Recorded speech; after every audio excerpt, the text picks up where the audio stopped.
Miscellaneous exercise 10। पहला question हम पढ़ते हैं, आप भी गौर से सुनिए।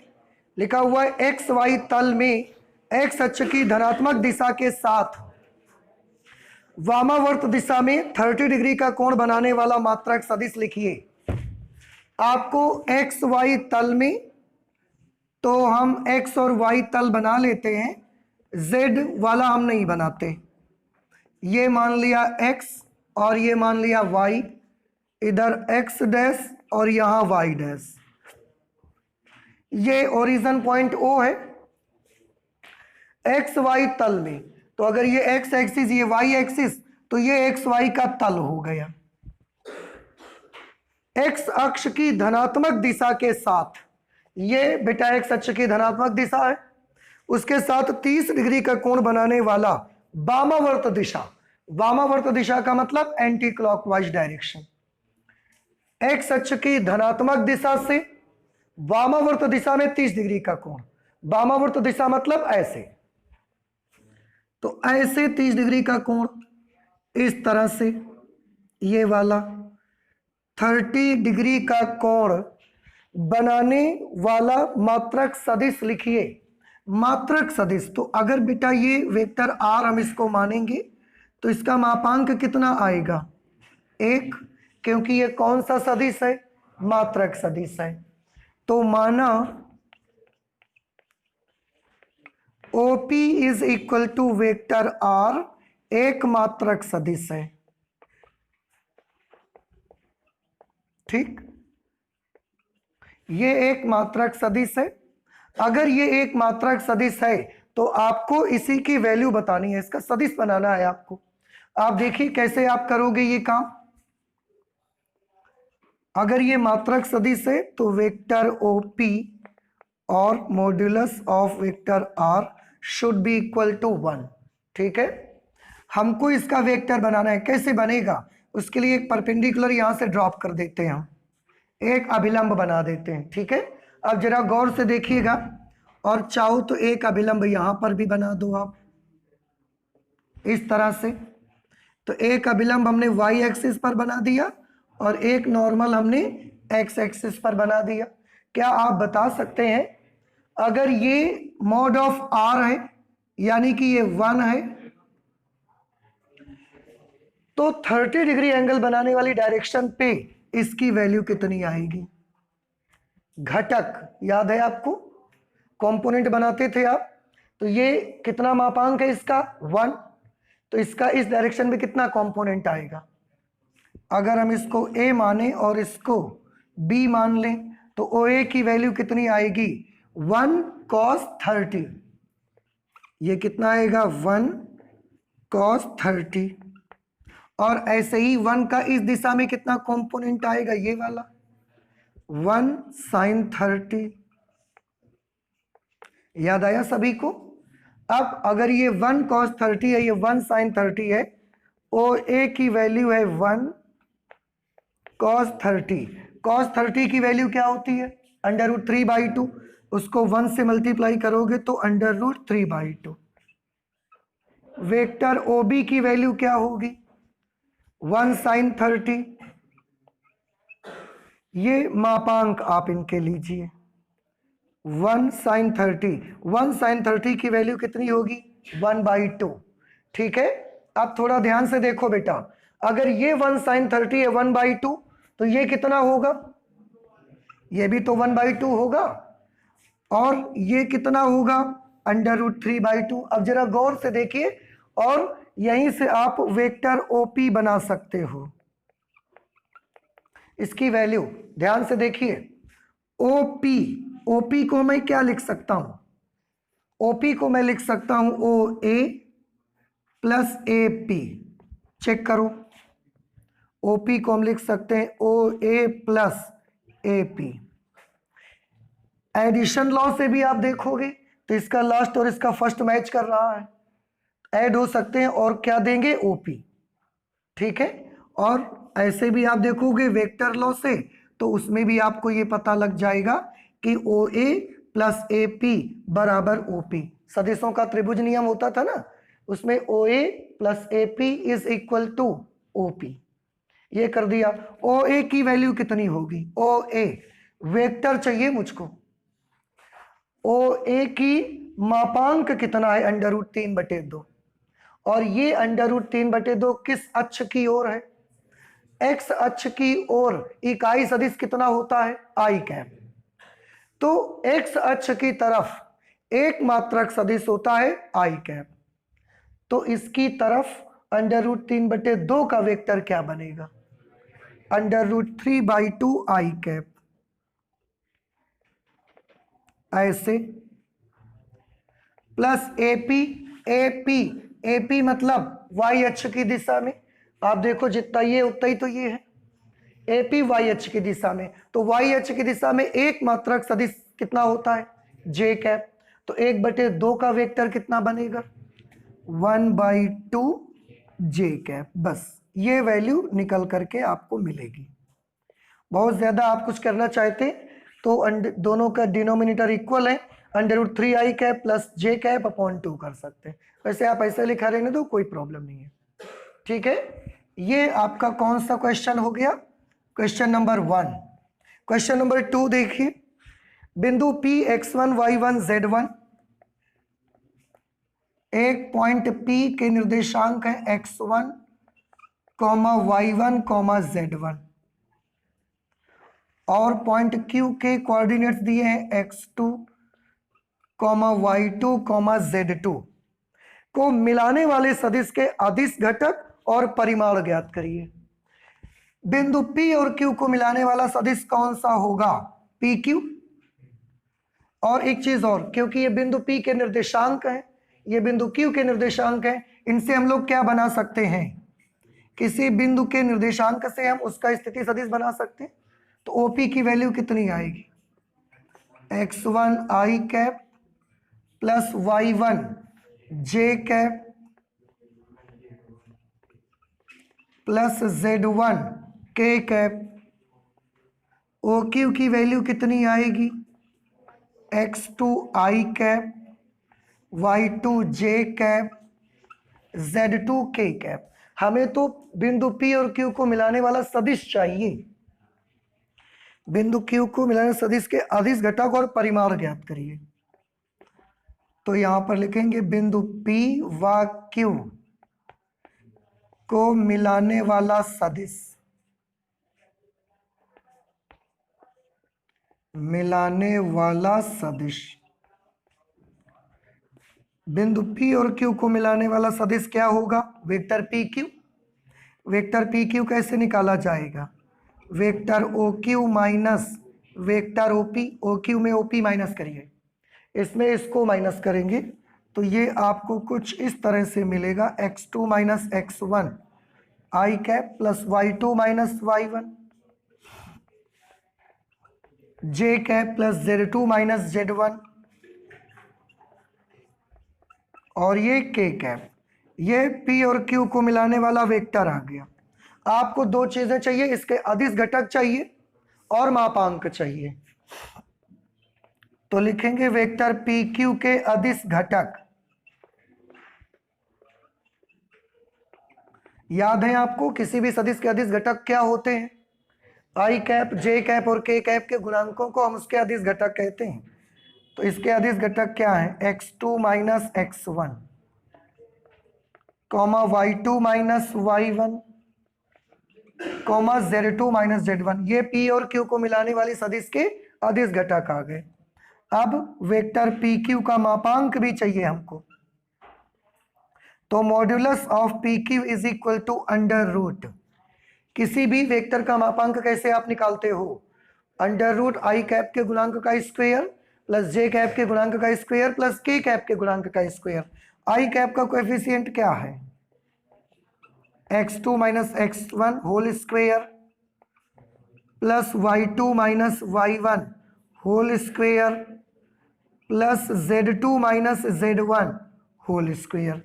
ये मॉड्यूलस भी आ गया और हमको उसके अदिश घटक भी मिल गए। इस तरह से हमने कौन सा क्वेश्चन सॉल्व कर लिया, क्वेश्चन नंबर 2। क्वेश्चन नंबर 3 पे आ जाते हैं। क्वेश्चन नंबर 3 में लिखा है, एक लड़की पश्चिम दिशा में 4 किलोमीटर चलती है। उसके पश्चात वह उत्तर से 30 डिग्री पश्चिम दिशा में, उत्तर से 30 डिग्री पूर्व की दिशा में 3 किलोमीटर चलती है। यहां पश्चिम जहां पर है बेटा वहां पर आप पूर्व कर ले, क्योंकि पश्चिम से इसका आंसर नहीं आता, ये थोड़ी मिसप्रिंटिंग है यहां। तो जहां पर ये पश्चिम 30 डिग्री पश्चिम लिखा है, इसको 30 डिग्री पूर्व कर लीजिए आप। ठीक है, अब क्या हो जाएगा कि एक लड़की पश्चिम दिशा में 4 किलोमीटर चलती है, उसके पश्चात वह उत्तर से 30 डिग्री पूर्व की दिशा में 3 किलोमीटर चलती है और रुक जाती है। प्रस्थान के प्रारंभिक बिंदु से लड़की का विस्थापन ज्ञात करिए। थोड़ा गौर कीजिए आप सभी। इसके लिए मैं एक छोटा सा फिगर आपको याद दिलाता हूं। पहले इधर की तरफ क्या होती है दिशा? पूर्व। इधर की तरफ होती है पश्चिम। इधर की तरफ हम क्या लेते हैं? उत्तर। और इधर की तरफ हम लेते हैं दक्षिण। ठीक है, और हम अपने आप को हमेशा यहां पर मानते हैं कि यहीं से हम चलेंगे। अब हमने ऐसा बनाया फिगर, देखिए गौर से।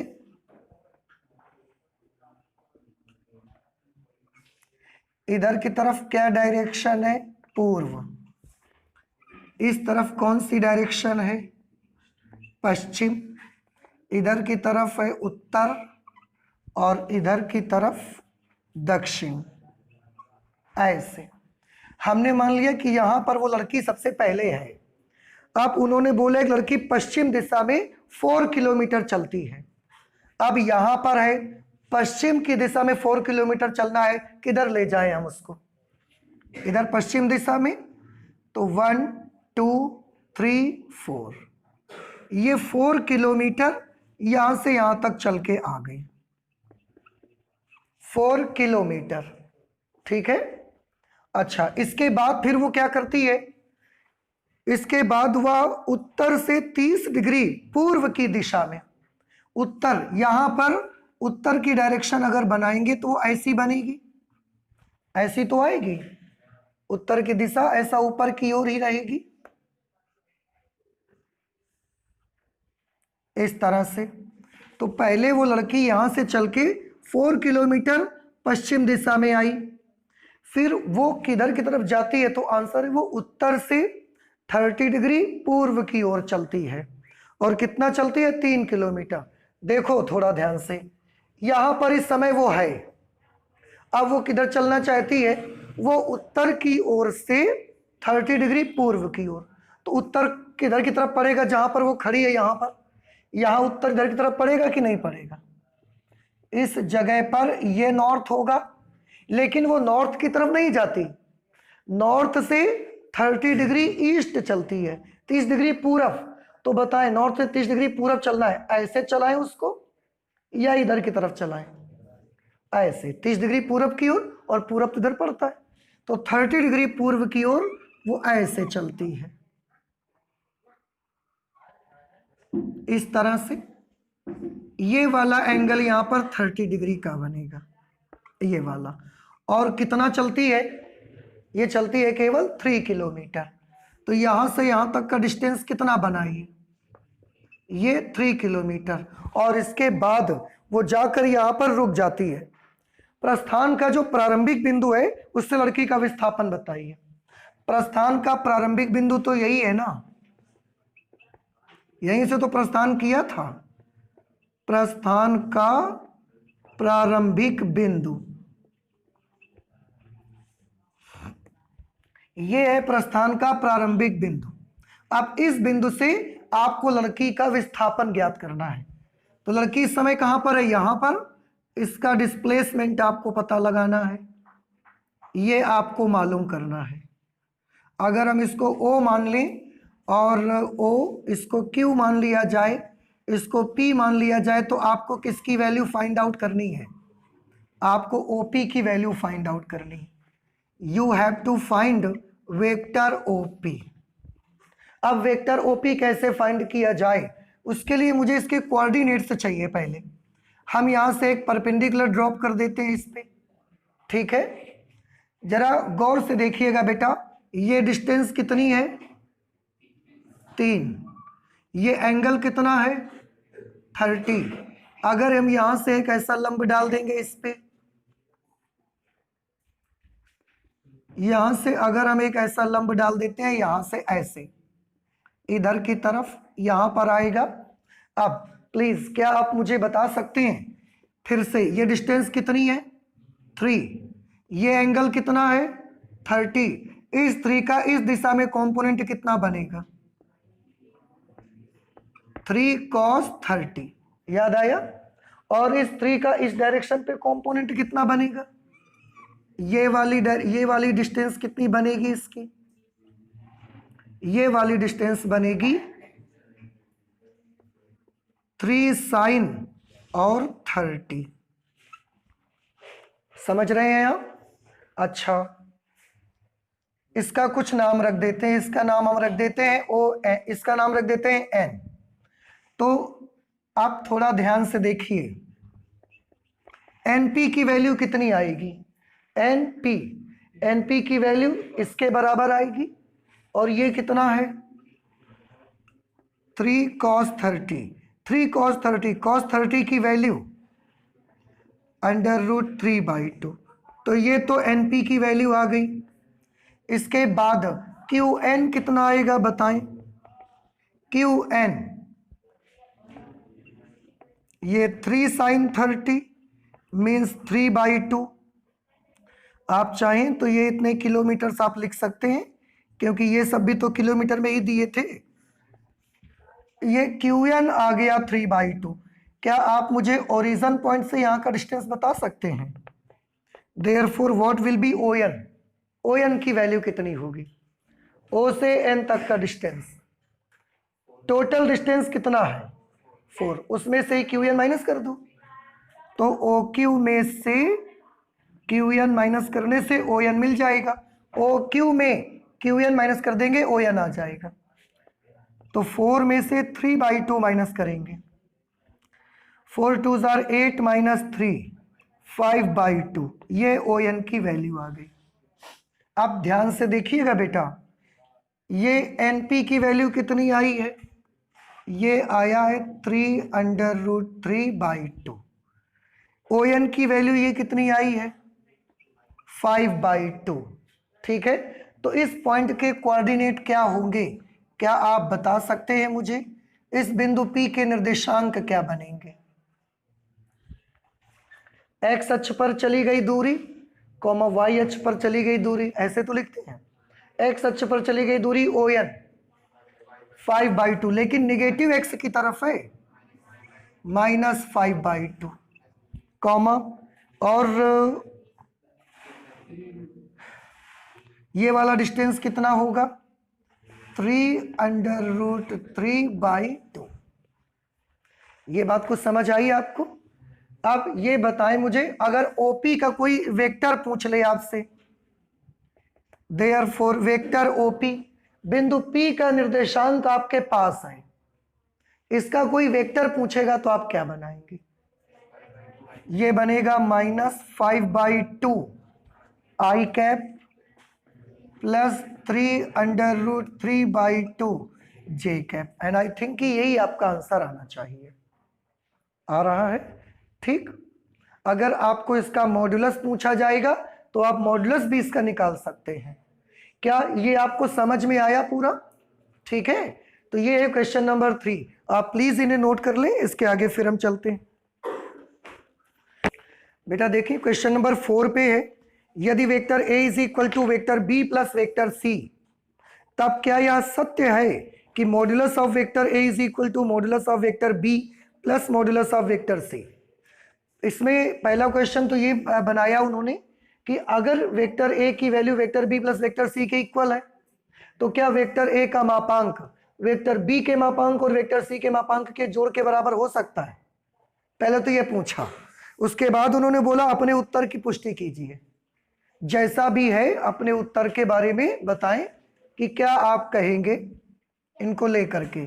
हम ये चीज अगर है तो ऐसा लिख सकते हैं कि नहीं लिख सकते हैं, हम इसको सबसे पहले पता लगाएंगे। उसके लिए हम दोनों साइड्स का स्क्वायर कर देते हैं।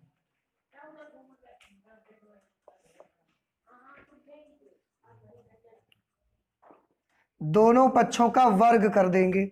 वर्ग करने का मतलब आप जानते ही हैं, मतलब है इसका वेक्टर ए के मापांक का square is equal to vector B plus vector सी के मापांक का स्क्वायर। या आप ऐसे ना लिखें तो आप ऐसे कर लें, vector A dot vector A is equal to vector B plus vector C dot vector B plus vector C. ठीक है, vector A dot vector A को आप क्या लिख सकते हैं, modulus of A square is equal to, इसका जब आप सॉल्यूशन करेंगे, आपको कई बार ऐसी सिचुएशन आई है, बताया भी गया है, modulus of B square plus modulus of C square plus 2 vector B dot vector सी।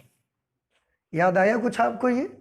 अब इसको और कैलकुलेट कर लो एक लाइन, तो vector A square is equal to modulus of vector B square plus modulus of vector C square plus 2 vector B dot vector C का formula क्या होगा, mod of vector C into mod of vector B into mod of vector C into cos theta.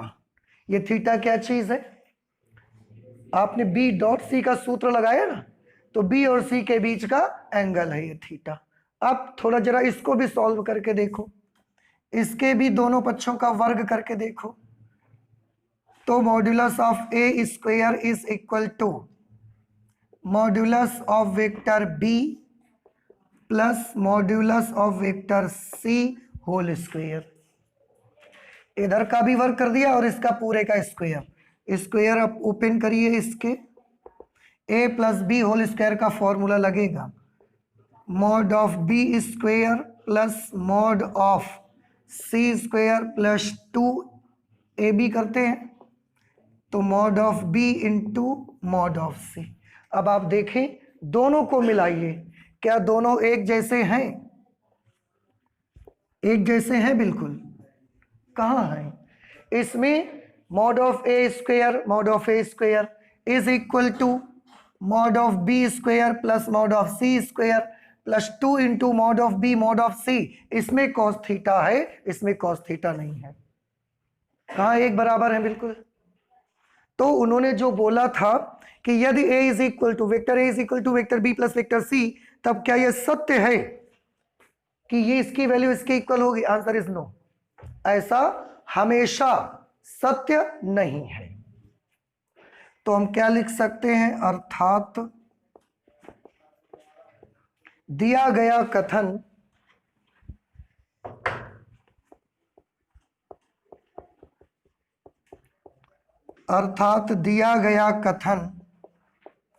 सर्वदा सत्य नहीं है। सर्वदा सत्य नहीं है का क्या मतलब है? कभी कभी सत्य है। आंसर है हाँ, कभी कभी ये हो सकता है। कब? अगर cos थीटा की वैल्यू 1 हो जाए, cos थीटा की वैल्यू अगर 1 हो जाए तो 1 लिखेंगे, फिर इसकी वैल्यू उसके बराबर आ जाएगी। देख रहे हैं आप? तो हम क्या लिखेंगे, यदि cos theta is equal to 1 या theta is equal to 0 degree. बात समझ आ रही है? अगर cos थीटा की वैल्यू 1 होगी अर्थात थीटा की वैल्यू 0 डिग्री होगी, तब ये दोनों बराबर होंगे, तब दिया गया कथन सत्य है। दिया गया कथन सत्य है, क्योंकि cos थीटा की वैल्यू 1 हो जाएगी और 1 लिखोगे, फिर आप देखो ये और ये दोनों इक्वल आ जाएंगे। ठीक है, ऐसा हो जाएगा। इसके बाद next question number 5। Question number 5 को मैं यहीं पर लगा देता हूं। 5 नंबर क्वेश्चन, x का वह मान ज्ञात करिए जिसके लिए x under bracket i cap plus j cap plus k cap एक मात्रक सदिश है। मान लिया हमने इसको, vector a is equal to x i cap plus j cap plus k cap. उन्होंने बोला x की वो वैल्यू पता लगाओ जिसके लिए ये वाला सदिश मात्रक सदिश है। अगर बेटा ये एक मात्रक सदिश है तो इसका मापांक कितना आना चाहिए? 1 आना चाहिए। मात्रक सदिश का मापांक कितना आता है? 1। आप इसे चाहो तो मल्टीप्लाई करवा लो, एक्स आई कैप एक्स जे कैप प्लस एक्स के कैप। ठीक है। अब क्योंकि ये एक मात्रक सदिश है, क्योंकि वेक्टर ए एक मात्रक सदिश है, वेक्टर ए एक मात्रक सदिश है। अगर मात्रक सदिश है तो इसका मापांक कितना आना चाहिए? 1।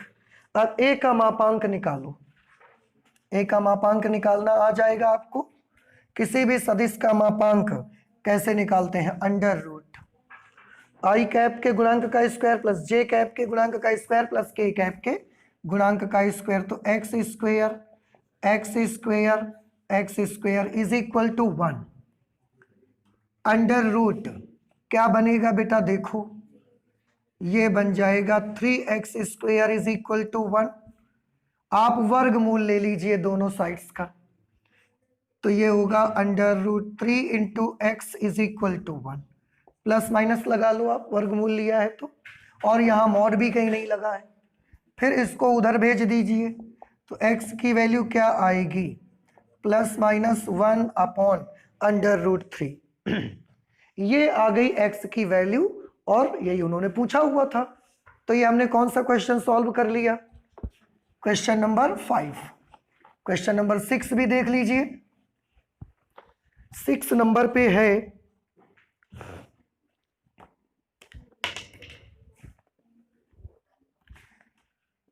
क्वेश्चन नंबर 6 में है सदिशों वेक्टर ए की वैल्यू दी गई है हमको 2i cap plus 3j cap minus के कैप, और एक वेक्टर बी की वैल्यू दी गई है i cap minus 2j cap plus k cap. सदिशों vector A और वेक्टर बी के परिणामी के समांतर। सबसे पहले हमको ए और बी का क्या निकालना है? परिणामी। फिर उसके समांतर एक ऐसा सदिश ज्ञात करिए जिसका परिमाण 5 इकाई है। ठीक है, तो पहले दिन का परिणामी ज्ञात करो। वेक्टर ए व वेक्टर बी का परिणामी, परिणामी मतलब रिजल्टेंट, वो कैसे मिलेगा आपको? आंसर है दोनों वेक्टरों का सदिश योग करने से मिलेगा आपको। तो vector R is equal to vector A और वेक्टर बी दोनों को ऐड करना है। ऐड कर दो 2i कैप और i कैप मिलकर 3i कैप, 3j कैप और minus 2j cap plus j cap minus k cap और plus k cap 0 k cap. ये आ गया ए और बी का परिणामी। अब उन्होंने बोला परिणामी के समांतर ऐसा सदिश ज्ञात करिए जिसका परिमाण 5 इकाई है। अब सबसे पहले जब भी कभी ऐसा क्वेश्चन आएगा, सबसे पहले हम परिणामी के समांतर इकाई सदिश निकालेंगे। परिणामी वेक्टर आर के समांतर मात्रक सदिश, मात्रक सदिश या एकांक सदिश। बताइए कैसे निकालेंगे आप इसको? हाँ बिल्कुल सही, vector R upon mod of vector R, R cap is equal to vector R की वैल्यू क्या है? 3i कैप प्लस जे cap plus 0 K cap upon R का मॉड्यूलस लेना है हमको। तो modulus under root I cap के गुणांक का स्क्वायर, आई कैप का गुणांक 3 है, 3 का स्क्वायर 9, जे कैप का कोएफिशिएंट का स्क्वायर 1, के कैप वाला तो 0 ही है। इस तरीके से आर कैप की वैल्यू हमको कितनी मिली? 3i कैप प्लस जे cap plus 0 K cap upon under root 10। ठीक है, आप देखिए ए और बी के परिणामी की दिशा में या परिणामी के समांतर एक मात्रक सदिश की वैल्यू इतनी है, लेकिन हमको तो उस तरफ 5 मात्रक सदिश चाहिए। कुछ बात समझ में आई? फिर से वेक्टर ए और वेक्टर बी के परिणामी आर के समांतर एक मात्रक सदिश की वैल्यू ये है, लेकिन मुझे तो आर के समांतर 5 मात्रक सदिश चाहिए। तो क्या करा जाए? 5 से मल्टीप्लाई कर दो बस। अतः वेक्टर ए व वेक्टर बी के परिणामी वेक्टर आर के समांतर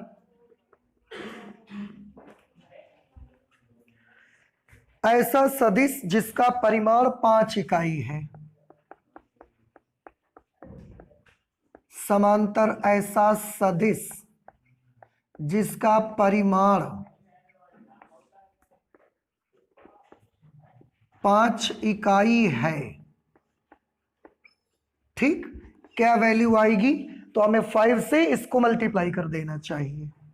5 इंटू आर कैप, 5 से इसमें गुणा करोगे, 5 का गुणा करो, 5 तिया 15 आई कैप प्लस 5 जे कैप, और ये अभी भी 0 का 0 ही रहेगा।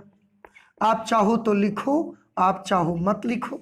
ये वैल्यू आ जाएगी जो हमारा क्वेश्चन नंबर 6 पूछ रहा था। नहीं समझ में बात आई आपको? आया? तो अब आप इसको नोट कर लें। इसके बाद हम 7th नंबर पे आते हैं। इसमें हम √10 से ऊपर √10 से नीचे मल्टीप्लाई करवा दे रहे हैं। √10 से √10 को मल्टीप्लाई करोगे 10, और इधर इसका मल्टीप्लीकेशन होगा, तो 15 √10 आई कैप अपॉन 10। देखो 15 √10 बटे इसका ये 10 हो गया आई कैप, प्लस इसको इससे करा दीजिए, तो 5 √10 अपॉन 10 जे कैप। मत लिखो के कैप, ये 5 3 जार 15, 5 2 जार 10, 5 2 जार 10। इस तरह से इसकी वैल्यू आ गई 3/2 √10 आई कैप प्लस 1/2 √10 जे कैप। ये वैल्यू निकल करके आ गई। ठीक है, नोट कर लें बेटा। देखिए क्वेश्चन नंबर 7, यदि vector A is equal to i cap plus J cap plus k cap, vector b is equal to 2i cap minus j cap plus 3k cap, और vector c is equal to i cap minus 2j cap plus k cap, तो सदिश 2 into vector a minus vector B plus 3 into vector सी के समांतर एक मात्रक सदिश ज्ञात करिए। आपको 2 vector a minus vector B plus 3 vector C, इसके समांतर एक मात्रक सदिश पता लगाना है। तो पहले ये वाला वेक्टर पता लगाओ, इसके बाद इसके समांतर मात्रक सदिश मिलेगा आपको। कैसे करोगे? ए में 2 से मल्टीप्लाई करो, करिए। वेक्टर ए को 2 से मल्टीप्लाई करो, 2i cap plus 2j cap plus 2k cap, minus vector B note करिए, वेक्टर बी को लिखिए, और माइनस है तो इसके सारे साइन चेंज हो जाएंगे। 2i cap plus j cap minus 3k cap. ठीक है, उसके बाद वेक्टर सी में 3 से मल्टीप्लाई कर दो, 3 से मल्टीप्लाई कर दो, तो प्लस 3 से मल्टीप्लाई करेंगे तो 3i cap minus 6j cap plus 3k cap. Okay, 2i cap से 2i कैप कैंसिल हो गया, प्लस 3 माइनस 3k कैप से प्लस 3k कैप कैंसिल हो गए, और तो कुछ होगा नहीं। ठीक, i वाला कोई बचा? 3i cap. ये j कैप में देखो 2j कैप और j कैप, ये आएगा 3j कैप। और क्या बचा हमारे पास?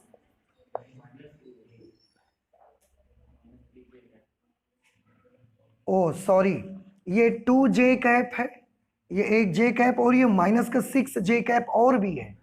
तो 2j और प्लस j 3j और माइनस 6j, तो 3j minus 6j minus 3j, और इसके बाद ये 2k, और तो कुछ है नहीं। ठीक, ये इसकी वैल्यू आ गई। अब हमको इसके समांतर मात्रक सदिश चाहिए।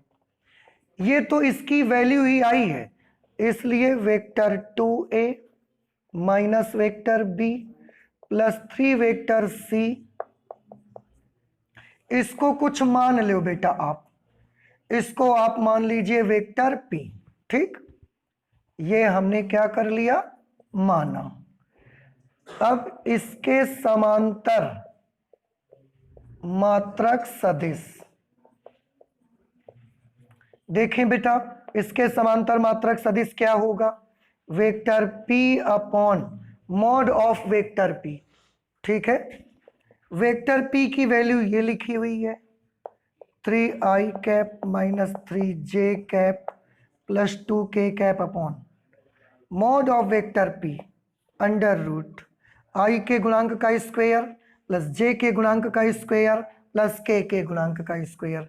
i का गुणांक 3 है, स्क्वायर करोगे 9, ये भी 9, इसका करोगे 4, ये 9 9 18 और 4 22।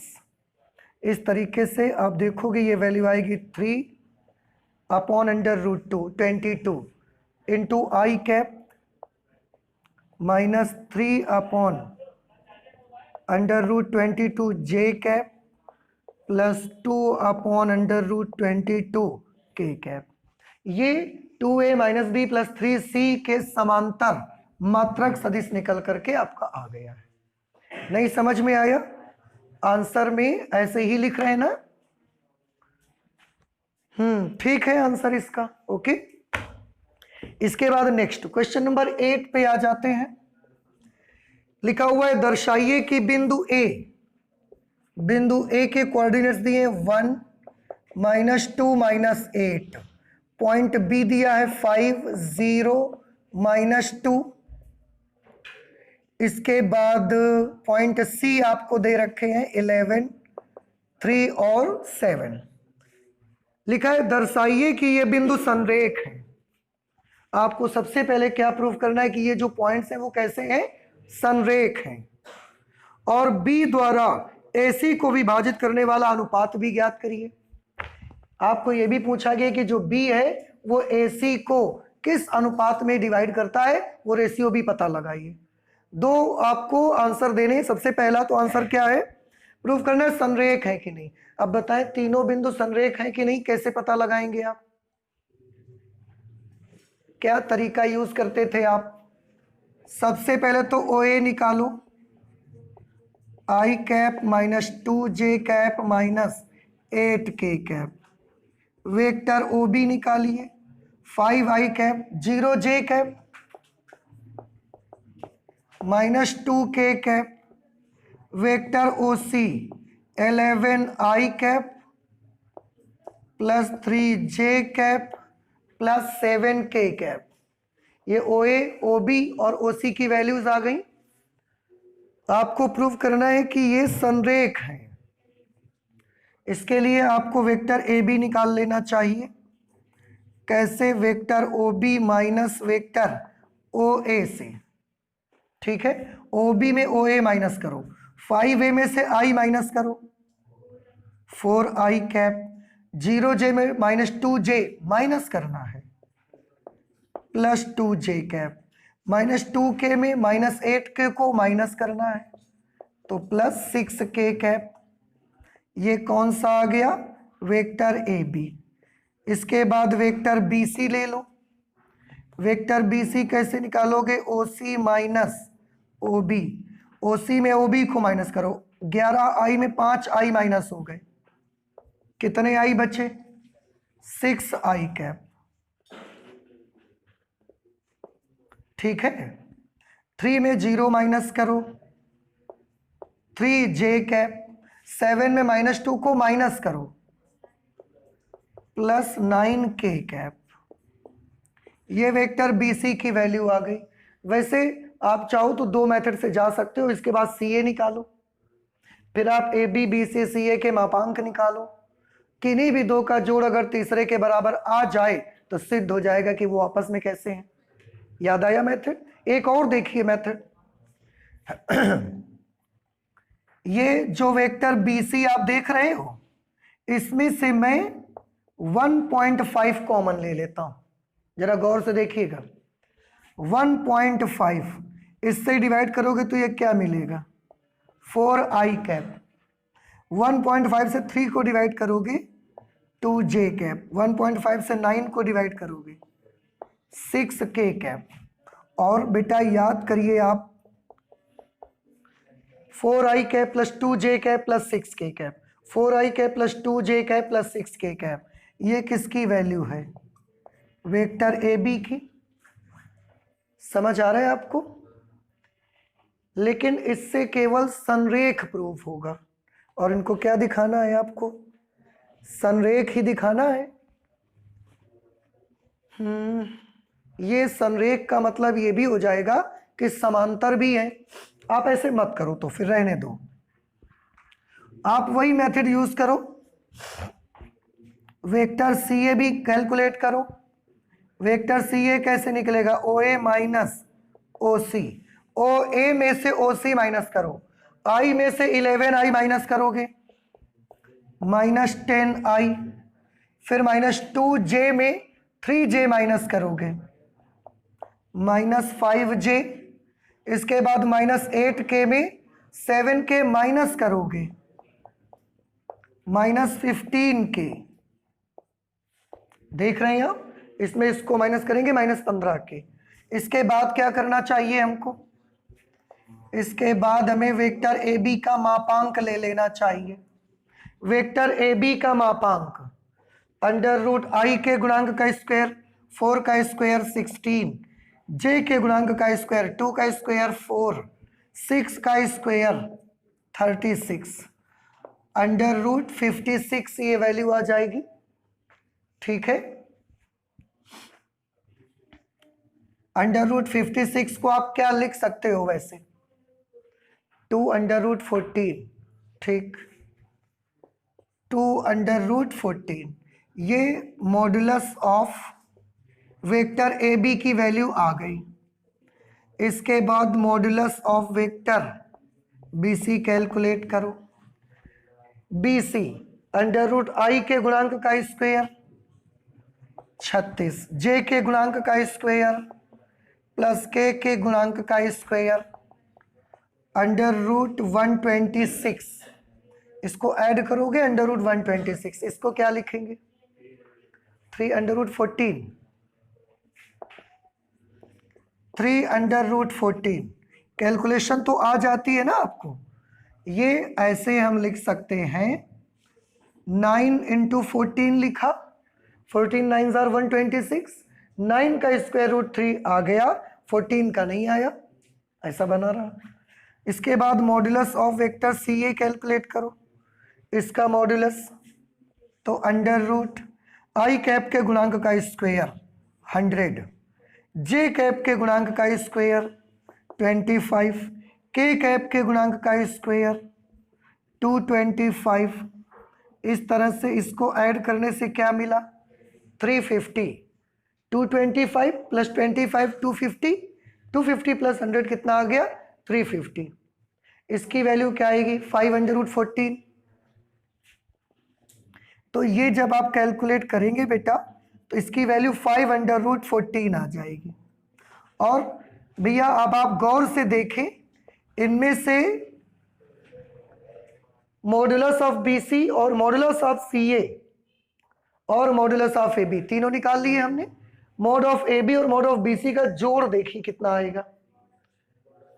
2 under root 14 plus 3 under root 14, it will become 5 under root 14, और वो इसके इक्वल आ रहा है। देखो, और संरेख की ही तो शर्त थी। लिखेंगे क्योंकि modulus of c a is equal to modulus of A b plus modulus of b c. Modulus of c a की value modulus of a c और मॉडुलस ऑफ बी सी के इक्वल आ रही है, अतः तीनों बिंदु संरेख हैं। अतः स्पष्ट है कि बिंदु ए कॉमा बी व सी संरेख हैं। लेकिन अभी इस क्वेश्चन के केवल एक पार्ट का जवाब हमको मिला, दूसरे पार्ट का जवाब अभी हमको ढूंढना है। क्या बोल रहे हैं? और बी द्वारा AC को विभाजित करने वाला अनुपात ज्ञात करिए। हम एक छोटा सा चित्र बना लेते हैं। यहां पर हम मान लेते हैं ए, यहां पर सी, और यहां कहीं पर आप बी मान लीजिए। ठीक है, वो बोल रहे हैं बी के द्वारा एसी को, बी के द्वारा एसी को विभाजित करने वाला अनुपात ज्ञात करिए। हमने मान लिया कि जो बी है वो एसी को एम अनुपात एन के अनुपात में विभाजित करता है, मान लिया हमने। नहीं समझ में आया? और ये अनुपात ही आपको पता लगाना है। यहां पर कहीं हम ओरिजिन पॉइंट ओ मान लेते हैं, इससे इसको मिलाइए, इससे इसको मिलाइए, इससे इसको मिलाइए। ये क्या माना जाता है? Vector R. क्या सभी बच्चों को याद है जब आपको खंड सूत्र बताया गया था उसमें इसको क्या माना था हमने? वेक्टर बी माना गया था। तो इसको हमने मान लिया वेक्टर बी, और इसको क्या माना गया? Vector A. ठीक है, इसका मतलब जो ओ ए होगा वो वेक्टर बी होगा, ओ ए जो होगा वो क्या होगा? वेक्टर बी, और जो ओ सी होगा वो क्या होगा? Vector A. तो ओ सी किसके बराबर होगा? वेक्टर ए के इक्वल होगा। और जो वेक्टर ओ बी होगा वो क्या होगा? Vector R. समझ आया अब आपको? और इसमें फॉर्मूला बेटा क्या लगता था? Vector R is equal to M into vector A plus N into vector B upon M plus N. ठीक है, अच्छा वैल्यूज लिखिए। वेक्टर आर की जगह पर क्या लिखा जाए? वेक्टर आर की जगह पर 5i cap plus 0j cap minus 2k cap, 5i cap plus 0j cap minus 2k cap is equal to m को a से मल्टीप्लाई करवा दो। a कहाँ है? ये है, देखो m को इसमें मल्टीप्लाई करवाओ, 11m प्लस 3m प्लस, ओ कुछ गड़बड़ हो रही है, m से मल्टीप्लाई करोगे 11m i cap, 11m i cap plus 3m j cap plus 7m k cap. उसके बाद प्लस का साइन लगाया, n को b से मल्टीप्लाई करो, n को वेक्टर b से, n को इससे मल्टीप्लाई करेंगे हम, बताइए क्या आएगा? n i cap minus 2n j cap minus 8n k cap upon में क्या होगा? m plus n। ठीक है, इसको आप इधर लेते आइए m प्लस n को, तो हो जाएगा 5m plus n into i cap, 5m plus n into i cap, m plus n को इससे मल्टीप्लाई करोगे 0j कैप, इसको इससे करोगे तो minus 2m plus n into k cap. ठीक है, इधर भी i कैप j कैप और k कैप वालों को साथ साथ कर लो, ये i कैप और ये i कैप, तो क्या होगा? 11m plus n i cap, 11m plus n i cap, 3m minus 2n, 3m minus 2n j cap, इसके बाद 7m और minus 8n, 7m minus 8n k cap. अब बेटा देखो, इक्वल मार्क के लेफ्ट में भी एक वेक्टर है, इक्वल मार्क के राइट में भी एक वेक्टर है। अब हम दोनों सदिश आपस में कैसे हैं? बराबर। अब याद करिए कि अगर ये वाला सदिश और ये वाला सदिश, दो सदिश आपस में बराबर होते थे तो उनकी क्या शर्त होती थी? दो वेक्टर क्वांटिटीज एक दूसरे के तभी बराबर होंगे जब उनके आई कैप के गुणांक, जे कैप के गुणांक और के कैप के गुणांक भी आपस में कैसे हो? बराबर हो। तो अगर ये वाला वेक्टर और ये वेक्टर दोनों इक्वल हैं तो इसके आई कैप का गुणांक आई कैप के गुणांक के इक्वल आना चाहिए, जे कैप का गुणांक जे कैप के इक्वल आना चाहिए, के कैप का गुणांक के कैप के इक्वल आना चाहिए। अब आप कोई भी एक ले लो, आपको एम और एन का मान निकल आएगा। हम सबसे इजी ले लेते हैं जे वाला। उधर जे कैप का गुणांक कितना है? 3n नहीं, 3m